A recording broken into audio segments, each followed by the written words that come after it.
So, magluto tayo ng healthy food. Ito yung aming dinner healthy dish. So, madali lang luto na. Ito yung ating prawn. Binalatan ko na okra and eggs. So, tanggalin lang natin ang bituka ng ating prawn. Gamit ako ng toothpick para mas madali. Hiwain sa likod para magiging butterfly siya. So, may design siya. So, magpakulo ng tubig, maglagay ng salt and oil, i-blanch ng mga 1 minuto ang okra. After that, ibabad sa malamig na tubig para mag-stop yung cooking niya. I-blanch ang prawn. So, hanggang maluto siya, okay na yan siya. Hindi na natin yan igisa. So, ganyan lang, i-blanch lang ang prawn. So, madali lang siya.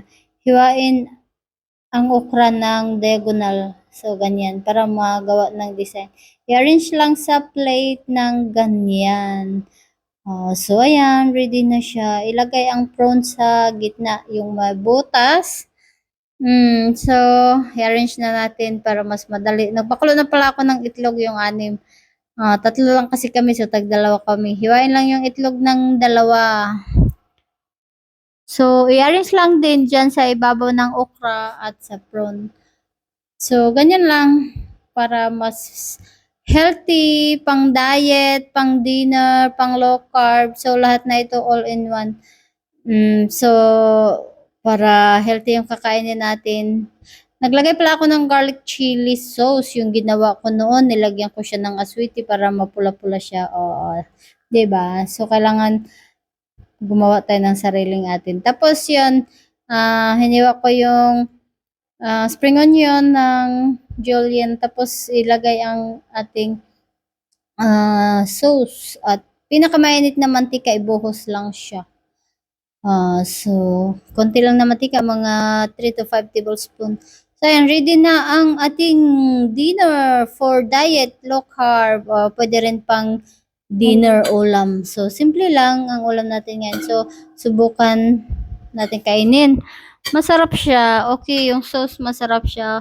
Kasi wala naman siyang salt. So, yung sauce lang niya, soy sauce ang nagpaalat sa kanya. Hindi naman siya maalat, as in, tasty lang siya.